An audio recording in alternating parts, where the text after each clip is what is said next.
So much for that third movie stride.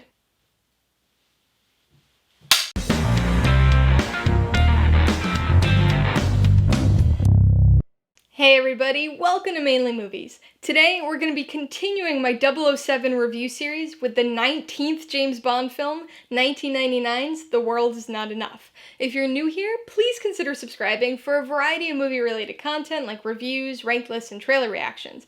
All my reviews include a breakdown of the pros and cons, my rating, and some tailored film recommendations, so be sure to watch through to the end of this video for all that extra content. The World Is Not Enough stars Pierce Brosnan, Robert Carlyle, and Sophie Marceau, and was directed by Michael Apted. It tells the story of James Bond, played by Pierce Brosnan, as he's sent to find the killer of an oil tycoon who was murdered while at MI6 headquarters. Ah, the last Bond film of the century. Too bad it's a bit of a dud. And much like the dud bomb in this movie, the main reason for the problem is that this film was essentially split in half. The first half of this movie is actually pretty decent. There's some good action, we've got a fairly unique villain, and the story's tense and intriguing. Unfortunately, it doesn't take long for the film's narrative to dwindle down to a slogging, muddled mess that doesn't carry the excitement or heft of importance that the first half promised. Over the decades, a few patterns have emerged in the Bond franchise. One of these is the third movie stride. Brosnan's our fifth Bond, but he's only the third to have a third movie, since Lazenby and Dalton only had 1 and 2 respectively. But of the 3 movie actors, the third film always seems to be the one where they finally hit their stride, delivering their best performance in arguably the best movie in their respective eras. Sean Connery had Goldfinger, Roger Moore had The Spy Who Loved Me, and so we've finally reached the third film in the Brosnan era. But unfortunately, The World Is Not Enough breaks the third movie stride pattern. Now, that's not to say that I think Pierce Brosnan does a bad job here. It's just definitely not his best Bond performance. He seemed really at home in the role since the beginning, so that's not the problem. But there's just something lacking this time around. The emotion never feels all that genuine, and so he ends up feeling kinda like he's on autopilot the whole time. And the emotion that he does manage to show here is almost exclusively anger. Sometimes that's to the point of him yelling or murdering people in cold blood, but even in his calm moments, he just seems perpetually annoyed, and it doesn't suit Brosnan or the character of Bond very well. One unique thing that is brought to Bond this time around is a persistent injury that plagues him throughout the movie.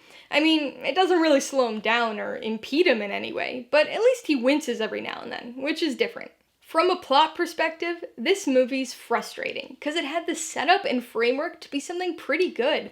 The cold opening's pretty exciting, and kicks things off on a rather somber, mysterious note that we haven't seen before. It also employs a fairly compelling villain backstory. The actual villain plot isn't anything special, and is reminiscent of a handful of Bond films, let alone other movies, but the Stockholm Syndrome subplot and the past MI6 connection plot threads are actually well done. I mean, it's all telegraphed very early on, so the twists are pretty predictable, but even then, it's not bad. It's not until the second half that things really start to get muddled. The pacing grinds to a halt, and we're forced to endure some pretty pointless side quests, if you will. It devolves into another bombastic action movie, really following in the footsteps of Tomorrow Never Dies. We jump from one big explosion to the next, through a series of increasingly ridiculous action set pieces that don't contribute all that much to the plot development. Now, that's not to say that big explosions aren't fun to watch, but it's all very vapid fun. There are some enjoyable gadget-filled moments towards the beginning, including a pretty absurd boat chase and our first ski chase in quite a while. Maybe it's the boat sequence, but I can't help but be reminded of the Moore era anytime I watch this movie, and I think it has more in common with those films than any other movies in the franchise. I mean, just watch the helicopter buzzsaw scene and tell me you can't picture that happening in a late Moore era movie. It wouldn't be a Bond review if we didn't talk about the Bond girls, and this time we've got 2. Electra's the first one that we're introduced to, and without question, the more important and interesting of the 2. Her setup here is part of what makes the first half of the film so intriguing, and she ends up being a pretty dynamic character. Unfortunately, further development and exploration of her motivations are pushed aside in the second half, in favor of introducing Christmas Jones. Not only is she in the running for one of the worst named Bond girls in the franchise, a fact that's turned into a punchline in the script here, but she's also frequently regarded as the worst Bond girl of all time. Most people point to the unbelievability of her character, but my biggest issue with her is how unnecessary she is to the story. There's really only one scene where she actually does something that no other character could have done, yet she pulls the focus away from the plot integral Elektra for nearly half of the movie. So, while The World Is Not Enough isn't an awful movie, it really doesn't have all that much going for it either. After losing focus partway through, there's not enough of a story to really elevate this movie or separate it from the countless other mediocre late 90s action movies. This movie will always be remembered for one thing though: Q's send-off. Desmond Llewelyn, the longest-running actor in the Bond franchise, died in a car crash only a few weeks after this film's premiere, making the introduction of R, as well as Q's final line, eerily prophetic. Alright, let's talk about the pros and cons. Pro number 1 is Elektra King. She's not my favorite Bond girl, but I do think she has a really interesting backstory and role in the plot. Much like the film as a whole, her character shines most during the first half. And the second half decline isn't so much an issue with her character, but more a problem of the film's focus. By bringing in Christmas Jones and redirecting the story away from the Elektra plotline, it forces some rushed off-camera character development that prevents the Elektra story from being fully realized in a satisfactory way. The second pro is a minor one, but it's the gadgets. This could partly be due to the fact that this was our last time with Q, but I've always enjoyed the variety of gadgets Bond gets in this one.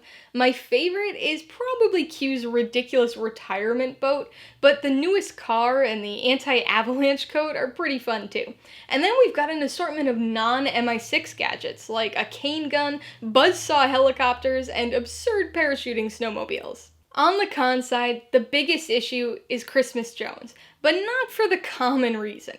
It seems like one of the biggest gripes people have with her character is that she's unbelievable as a nuclear physicist, primarily because of the way she dresses and also how she acts. And if this was based on a true story, I'd be with you. But this is Bond, the same franchise that gave us astronaut Dr. Goodhead in Moonraker. The occupation of these Bond girls doesn't always realistically match up with their behavior or how somebody would act in real life. So for me, my problem with Christmas Jones relates to her plot function. She doesn't really serve a purpose. She comes onto the scene halfway through the movie, does one semi-useful thing, and then just becomes a dull character that Bond has to tow along with him or rescue. My second con is the action, and it feels really weird saying that about a Bond movie. The opening boat chase and the ski chase are both pretty good, each harking back to some action staples in the franchise, but the rest was pretty underwhelming. The only sequence that's visually disappointing is the pipeline scene, but the rest of it still has this weird hollow feel to it. I wouldn't call it bad, because some of it's fun popcorn movie entertainment, but it's very generic. A couple explosions can be really exciting, but by your 30th explosion or your 50th, it loses that wow factor and gets a little tedious. I'm gonna give The World Is Not Enough 2.5 out of 5 paws. This movie isn't terrible, but it's not good either, and ends up being an incredibly average film that had the potential to be something really interesting. I would recommend The World Is Not Enough to big fans of Pierce Brosnan or people looking to complete the Bond franchise. It has its positive aspects, but nearly everything done in this film has been done better in another Bond movie. It's not a chore to sit through this one or anything though, so if you want some more Brosnan Bond or big 90s action, then you'll probably get some enjoyment from this, but I wouldn't recommend it as a starting point. If you like The World Is Not Enough, I would recommend the 17th Bond film, GoldenEye. It's the first of Brosnan's 007 films, and breaking tradition is actually the film he hit his stride in. If you like the boat chase and want another entertaining yet ridiculous boat sequence, you might want to check out the 8th Bond film, Live and Let Die, which was the kickoff for the Moore era. And if you liked seeing a slightly angrier Bond, you might want to check out the 15th Bond film, The Living Daylights, which also happens to feature a pipeline sequence. Alright, a couple questions for you guys. Number 1, have you seen The World Is Not Enough? If so, what'd you think of it? And number 2, what was your favorite Q moment in the franchise? Be sure to leave your answers in the comments below so we can get a discussion going. Alright, so if you got some enjoyment, insight, or information out of this review, I'd appreciate it if you'd hit that like button. And if you haven't done so already, please hit subscribe or add it to see more videos like this. Till next time, this has been Alyssa with Mainely Movies, the way life should be.